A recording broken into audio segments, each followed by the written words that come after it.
दुर्गा नदी के किनारे बसा एक गांव फूलपुर। गांव में कुछ 100-150 लोग रहते थे।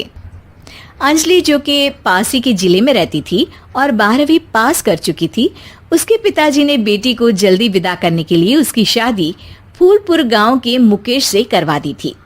मुकेश कभी स्कूल नहीं गया था और इस कारण वो पढ़ा लिखा नहीं था और बाकी गांव वालों की हालत भी मुकेश जैसी ही थी। मुकेश के घर में उसके माता पिता भी रहते थे। सासू माँ, मैं बाहर मंदिर तक जा रही हूँ, आधे घंटे में आ जाऊंगी। अरे अभी कहीं जाने की जरूरत नहीं है, चुपचाप जाके रसोई में रात के खाने की तैयारी करो। और ये घूंघट क्यों हटा लिया है तुमने? क्या पता नहीं कि इस गांव में औरतें बिना घूंघट के नहीं रहती? रात में अंजलि छत पर जाकर अपनी मम्मी से बात कर रही होती है।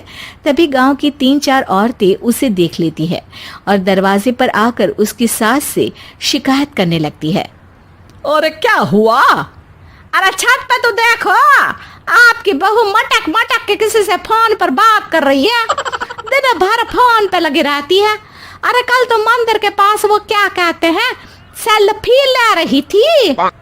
शहर की बहू रखना अच्छा शान की बात है, पर देखना इसके लक्षण से ये तो तुम्हारे परिवार को बदनाम ना कर दे। ये पहली बार नहीं था जब सास से गांव के लोगों ने अंजलि की बुराई या शिकायत नहीं की हो। अब तो ये रोज की बात थी। अंजलि ये सब सुन लेती है। जब वो नीचे जाती है तो मुकेश भी वहां आ जाता है।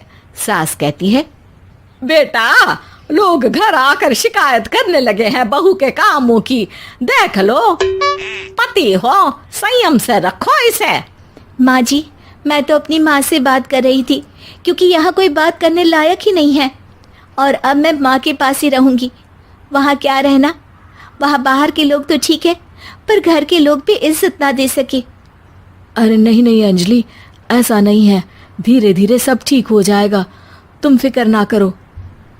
अरे बस कुछ बोलना ही नहीं है, सर पे चढ़ा रखा है बहू को। सास मुकेश की नरम बात सुन के वहां से मुंह चढ़ाकर चली जाती है। मैं तो कहती हूँ हम दोनों शहर चले जाते हैं। मैं पढ़ी लिखी हूँ, मुझे वहाँ नौकरी भी मिल जाएगी और थोड़े दिनों में आप भी वहाँ कुछ काम ढूंढ लेना। अरे नहीं नहीं अंजलि, हम यहाँ ना गांव का खेत, माँ पिताजी को छोड़कर शहर नहीं जा सकते। माँ पिताजी को कैसा लगेगा और गांव वाले क्या सोचेंगे? ये कहकर मुकेश सोने चला जाता है और अंजलि की गांव वालों द्वारा बुराई का सिलसिला बहुत दिनों तक चलता ही रहता है। लेकिन अंजलि गुस्सा ना दिखाते हुए समझदारी से काम लेती है। बारिश का मौसम चालू हो जाता है। जोरदार बारिश से पूरे गांव में हाहाकार मच जाता है। दुर्गा नदी में बाढ़ आ जाती है और बाढ़ का पानी पूरे गांव की फसल तबाह कर देता है। फसल की ये हालत देखकर गांव वाले निराश हो जाते हैं और बात तो यहाँ तक पहुँच जाती है कि कुछ लोग तो अंजलि को इस सब का दोषी ठहरा देते हैं। अरे पूरी फसल तबाह हो गई, पता नहीं किसकी नजर लग गई है। अरे जब से चौधरी परिवार में ये शहर की बहू आई है ना, तब से ही गांव की शांति चली गई है। इसके कर्म कांड से माँ दुर्गा नदी भी खुश नहीं है। ये सब सुनकर बेचारी अंजलि रोते हुए अपने घर चली जाती है। कुछ दिन बाद सभी गांव वाले अपनी फसल का मुआवजा लेकर अपने अपने घर आते हैं। मुकेश भी 1500 लेकर आता है।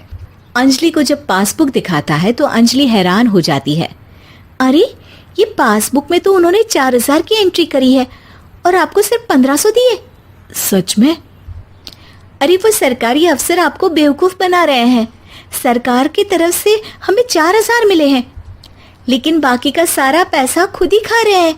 आप लोग के अनपढ़ होने का फायदा उठा रहे हैं। ये सब सुनकर मुकेश परेशान हो जाता है, लेकिन अंजलि उसे हिम्मत से काम लेने को कहती है और सुबह होते ही मुकेश को पंचायत कार्यालय ले जाती है और साथ में गांव के और लोगों को भी। आप सरकारी बाबू क्या गांव के लोगों को बेवकूफ समझते हैं? आपको क्या लगता है ये पढ़े लिखे नहीं है तो आप कुछ भी मनमानी करेंगे?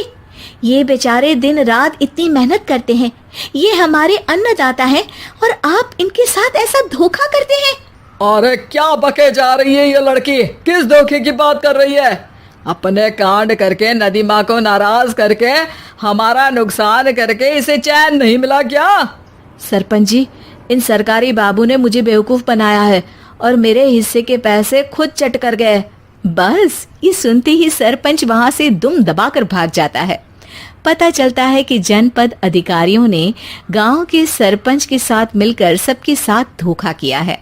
सब लोगों का विरोध शुरू हो जाता है और आखिर में अधिकारी सब गांव वालों के हिस्सों के बचे हुए पैसे उन्हें लौटा देते हैं और कई दिन तक सरपंच गांव में लौटता ही नहीं। अंजलि, तुम नहीं होती तो हम गांव वालों को तो पता ही नहीं चलता कि ये हमें हर बार बेवकूफ बनाते हैं। हाँ हाँ अंजलि बेटी, हमें माफ कर दो। हम सब तुम्हें बुरा भला कहते रहे, लेकिन तुमने ही आज हमें बेवकूफ बनाने से बचाया है। हमें तुम पर गर्व है बेटी। अब समझ आया कि सरपंच तुमसे नहीं, तुम्हारे पढ़े लिखे होने से नफरत करता था। क्यों ना इस बार हम अंजलि को ही सरपंच पद के लिए चुन ले? क्या कहते हो गांव वालों? पढ़ी लिखी सरपंच।